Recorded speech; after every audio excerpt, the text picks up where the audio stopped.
borumta mootu eega sigaa sangalee borumta anallee dhiiftee adduma isaa achi deebite jechuudha. Yoo achitti deebitu dhiibbaa dhiiga qabda jedhaniini doktoroonni jechuudha mana dhugaa nyaata godhee si eeguu ture jechuudha. Amma deebiti jedhee fifuun deebi'anaan jettee dhugaa rabbi nyaanni sun akka guyyaa meeqatitti jechuudha. Bismillah alhamdulillah salatu wassalamu ala rasulillahi sallallahu alayhi wa sallam. Assalaamu alaykum wa rahmatullahi wa barakatuh. Kabajamtoota fi jaalatamtoota hordoftoota chaanaalii Amuu Firii Faamilii hundi keessanuu jirtu baga jiraattan baga toora rabbiitii yeroo kana eedaniin jecha tarii namni isin argitan kun Amuu Firii jaannataa ta'uu dhabuu danda'a. In beektan jedhee yaada hedduun keessanii viidiyoo hedduu wajjin dalalee turre asiin duratti jechuudha. Sababa wanni ta'uuti jechuudha. Amuu Firiin torbaan kana keessa yuutuubii isiitirratti yookaan immoo isin wajjin turuun turre jechuudha. Garuu mootu hawwan isin wajjin ta'uudha. Viidiyoo hedduu erga waraabdee ka'iidallee akkasuma muka ramadaan jechuudha hedduu qopheessite. Haalli mijannee fi saniifuyyuu addaan kuttee jechuudha. Inshaallah rabbii waan jabaate hunda keenya bu'aa laafisu.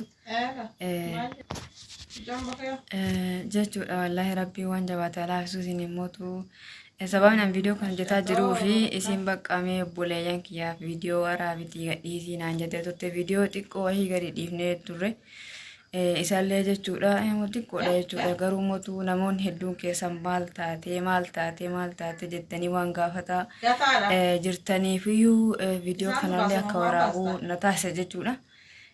Humalleen taane ka alhamdulillahi wanni rabbiin wanni jettu rabbiin hunda harka qaba. Akkuma fayyaaleen harka jirtu jechuudha. Akkuma in beektan hedduun keessanisiidha ergasii.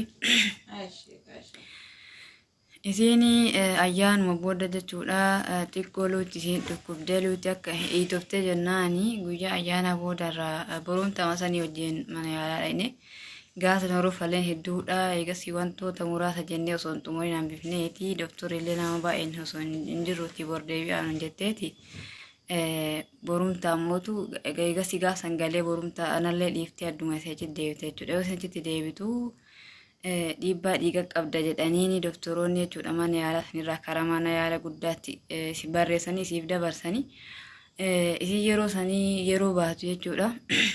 Itti yaaddee yookaan wanta guddaan dhukkubattee osoo hin taane dhukkuma kana mee sababa isin na hiitoftuuf laala jetteeti kan baate gasii achiin immoo isin baananii achitti hin deebine jechuudha. Achumaan reefarii barreessanii fi gara hospitaala guddaatti deemte achiin hin deebine jechuudha. Isin urga gaafsaniitii manatti hin deebine rabbiin immoo akka milkiidhaan fayyaa du'aayi godhaafi isiniin jedha obboleeyyan kiyya inshaallah. Amma sa'aatiin waraabaa jiru kuni ana mana yaala jira jechuudha. Isii maddee akkasuma mootuu sa'a kaan guyyaa hin wadhanii akkasuma mootuu inuu wanni tokko mijatu halkan sa'a tokkottidha kana waraabaa jiru. Isinis namoonni duwwaa rafanii jechuudha sa'a kana jidduma doktoroonni dhufanitti yookaan mootuu hamma tokko boqonnaa argannaani halkanii waraabutti jira. Du'aayi godhaa fi rabbiin kee inshaallah nagayaan isillee fayyisee akkasuma dhiibbaa dhiigaa qabda jedhaniin illee qoricha fudhataa jirti jechuudha. Dhugaa dubbachuu fi wanti rabbi guddoon xiqqoonis kaa'uma rabbi murteessetti hangaa saniin deebi'aa naan jetteeti qursii osoo hin geessine deebi'attee osoma qursii hin godhin hima xiqqoosii jechuudha. Borumta ayyaanatti isin jedhee jira hima xiqqoo fenneettumaa fi kiyookisii wayii qammafteeti dhugaa nyaata godhee si eeguu ture jechuudha. Amma deebiti jedhee fifuun deebi'anaan jettee dhugaa rabbi nyaanni sun akka guyyaa meeqatitti jechuudha. Isin as dhuftee anis boodarra hin dhufee akkasitti lafa taa'uu ture jechuudha. Akkasumaan barreessinaaniif isin achirraan as dhufte dubbii kiyya ka jalqabaatti deebi'a jechuudha. Dhufnaanini yeroo as dhuftullee yookaan yaalameetuma qorichuma naa kennan jettee dhuftee as dhufnaanillee iddoo takka rifachiisanii jechuudha.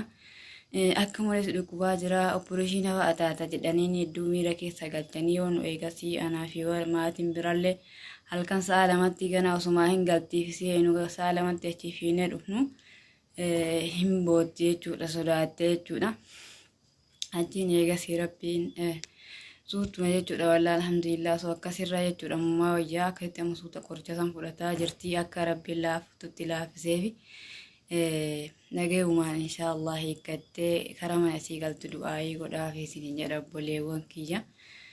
ربين كان إن شاء الله وان دبين قبو رب ما هكذتني في دعائي هاغوتني في سنين جدا سنين اللي جتونا حالا كان كيس جراتا بيبولي وان كيسني فيديونا ورابانا إرقا دعائنا هاغوتني جتتي كان نوني جتة سوا سنين في علاج رجو لكم بيتنا فيديو كان بايتي الرابيكم سهين قوة جدا هاتا وغرو موتو يارون درقاما كادرقام نغافن جديتي بارك الله فيكم.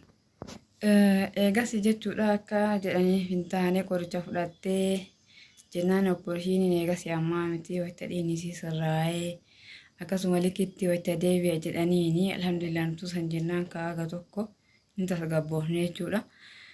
Mana yaalaa kanatti waa hunda jechuudha algaa qofa namaa kennani qorichas tahee waan rafates tahee hunda jechuudha mee sin agarsiisan wajjin turaa gadhumaatti.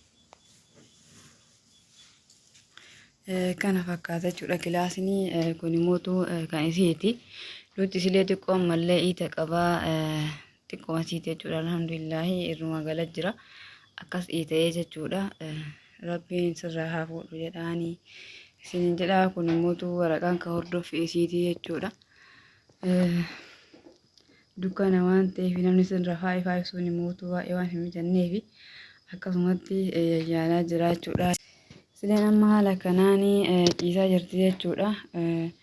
Kilaasii kana nama tokkochaa hin kennanii nama hedduu walitti kennanii namni kun immoo walitti wanni jedha walitti heddumaataa yeroo jechuudha wal cinqaa du'aayii godhaa fi akka rabbiin keessarraa fuudhu akka yeroo xiqqootti mana isiitti sii galchuu sinin jedha inshaallah boleewwan kiyya.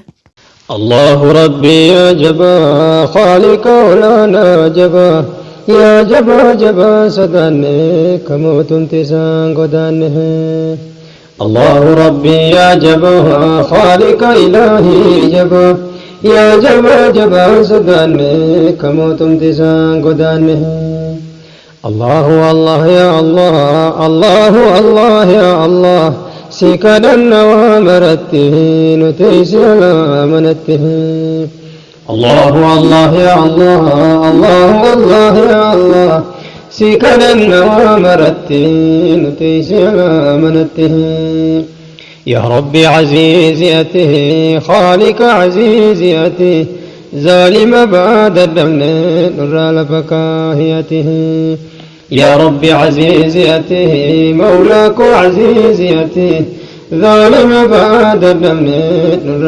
لفكاهيته يا ربي ولي نقلتي خالق ولي نقلتي دل ودينا رسولا أتم النبي دقلته يا ربي ولي نقلتي خالق ولي نقلتي